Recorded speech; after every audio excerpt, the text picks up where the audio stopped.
दोस्तों इमेजिन करो एक दिन आपको हमारे सोलर सिस्टम के 8 में से 7 प्लैनेट्स रात के आसमान में एक ही लाइन में अलाइंड दिखते हैं और ये साल 2025 में एक रियलिटी बनने जा रहा है। और इस वीडियो में मैं आपको एक ऐसी कॉस्मिक जर्नी की तरफ लेके जाने वाला हूं जिसमें आप इस डेकेड का सबसे रेयर सेलेस्टियल इवेंट विटनेस करने वाले हैं।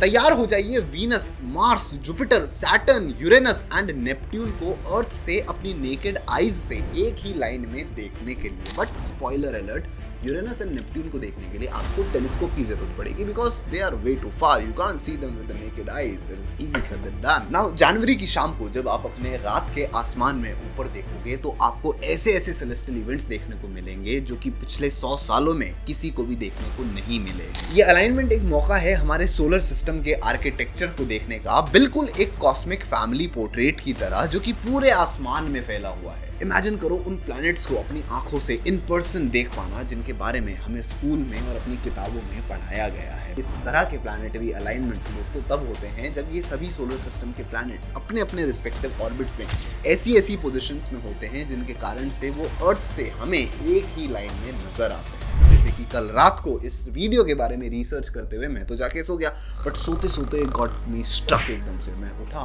भाई ठंड तो थी बहुत, ऊपर गया छत पे and then I spotted Mars right above my head and Jupiter just उसके लाइन में ही था बट थोड़ा सा आगे था। And it was such a delight to watch Jupiter in person, Mars in person. I mean wow. Now planetary alignment का नाम सुन के आप ये सोच रहे होंगे कि हमारे सोलर सिस्टम के ये जो सभी प्लैनेट्स हैं वो सन से एकदम सीधी लाइन में होते होंगे, बट वो दोस्तों कभी भी पॉसिबल नहीं है। ये प्लैनेट्स सन को ऑर्बिट करते हुए कभी कभी ऐसी ऐसी पोजीशंस में आके सेट हो जाते हैं जिनके कारण से वो हमें अर्थ के पर्सपेक्टिव से एक ही लाइन में नजर आते हैं। But that does not mean कि वो रियल टाइम में अगर आप सोलर सिस्टम को 3D में देखो, you won't see them in a line to the sun. अब 2-3 प्लैनेट्स को ऐसे आसमान में देख पाना, जैसे कभी होता है भाई आज मार्स दिख रहा है, आज सैटर्न दिख रहा है, आज वीनस दिख रहा है, that is like not very rare, वो होता रहता है। बट 8 प्लैनेट्स हैं हमारे सोलर सिस्टम में और 8 में से 7 प्लैनेट्स हमें एक लाइन में नजर आएंगे। और 8वें प्लैनेट पे तो भाई हम खुद रहते हैं, तो हम अर्थ पे रहते हुए अर्थ को कैसे देख सकते हैं, राइट?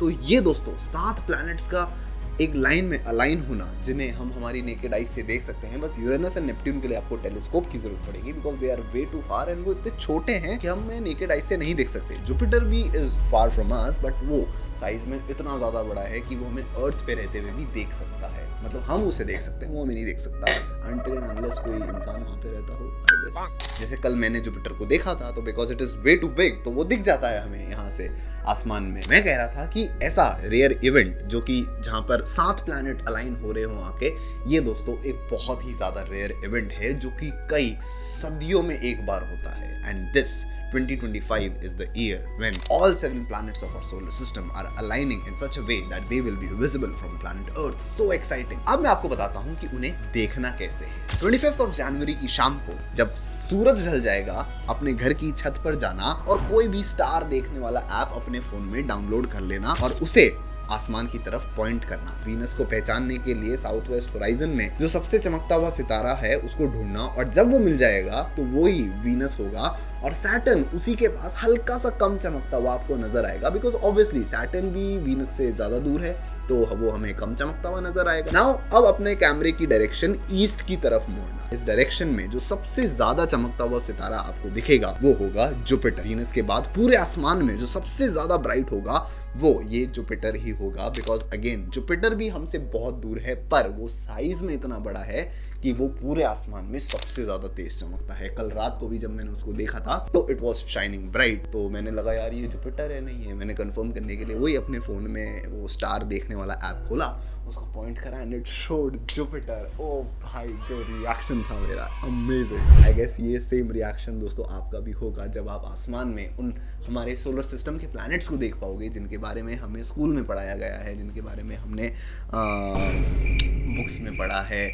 रात के आसमान में हम देखते हैं, हाँ हमें तारे तो दिखते हैं, लाइक वो भी उसी तरह दिखेंगे जिस तरह से हमें तारे दिख रहे हैं, but knowing that this is Jupiter, this is Mars, this is Venus, this is that, that is something different जो कि एक अलग ही लेवल की एक्साइटमेंट होती है जिसे जब आप एक्सपीरियंस करोगे in person if you will see this, तब आपको ये फीलिंग समझ में आएगी जो एक्साइटमेंट की फीलिंग मुझे हो रही है। अब जुपिटर के आसपास ही दोस्तों आपको मार्स भी मिलेगा। अब मार्स को कैसे पहचानोगे? जुपिटर के आसपास जब आप देखोगे तो ये ढूंढने की कोशिश करना कि जुपिटर के आसपास इनमें से कौन सा ऐसा प्लैनेट है जो कि थोड़ा सा ना रेडिश शेड की लाइट एमिट कर रहा है। जब वो तारा आपको मिल जाएगा तो समझ जाना कि मार्स भी आपको मिल चुका है, और कंफर्म करने के लिए अपने फोन वाली ऐप से उसको कंफर्म कर लेना। फोन वाली ऐप से ढूंढना मत, मतलब मजा नहीं आएगा उसमें इतना।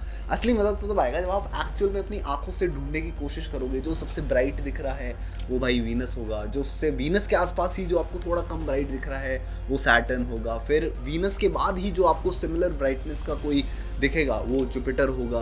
कंफर्म करने के लिए देख लेना हाँ भाई जुपिटर है, क्योंकि मैंने भी ऐसे ही किया, तो that's what I would recommend, because इसी में ज़्यादा मजा है रादर देन जस्ट फाइंडिंग हाँ हो रहा जुपिटर, हो रहा मार्स, हो रहा ये, इसमें इतना मजा नहीं आएगा rather than finding it yourself. अब जुपिटर के आसपास ही देखना क्या अब इनमें से कोई थोड़ी सी रेड लाइट कौन सा प्लैनेट एमिट कर रहा है, तो वो रहा मार्स। कंफर्म करने के लिए मार्स, मैंने भी ऐसे ही ढूंढा था, तो that's what I am recommending. अब अगर आपके पास टेलीस्कोप है तो आप यूरेनस एंड नेपट्यून, नहीं नेपट्यून अभी नहीं आएगा, नहीं आएगा, आई गेस आएगा।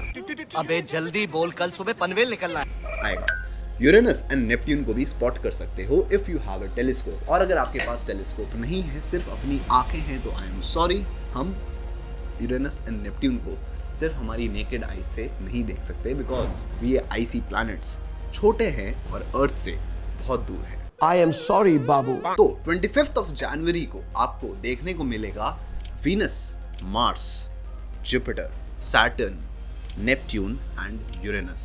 ये 6 प्लैनेट्स आपको 25 जनवरी में दिखेंगे। Now as we move towards February 2025, the 7th planet of our solar system Mercury भी इस परेड को ज्वाइन कर लेगा। बट मर्क्यूरी को स्पॉट कर पाना इतना आसान नहीं है, it is a bit tricky, because वो सन के ना बहुत ज्यादा करीब है, जिसके कारण से मर्क्यूरी सन के ब्राइटनेस के अंदर छिप जाता है, through which we cannot see it। और जब सन ढल जाता है तो obviously it is close to the sun, तो वो horizon से भी नीचे चला जाता है। When the sun goes down, Mercury goes down। तो मर्क्यूरी को स्पॉट करने के लिए आपको सनसेट के टाइम पे होराइजन पे सन के आसपास ही होराइजन की तरफ नजर रखनी पड़ेगी। मर्क्यूरी को ढूंढने के लिए हेल्प लेना चाहो तो अपने वही फोन पे उस ऐप का हेल्प ले सकते हो। सो आई होप दोस्तों इस वीडियो की मदद से आप उन सभी सोलर सिस्टम के प्लैनेट्स को अपनी आंखों से इन पर्सन देख पाओगे, जिनके बारे में हमने बचपन में पढ़ा है, किताबों में पढ़ा है, जिनके बारे में कहानियां सुनी है। And if you are able to spot any of these planets या फिर any one planet, do let me know in the comments कि आपको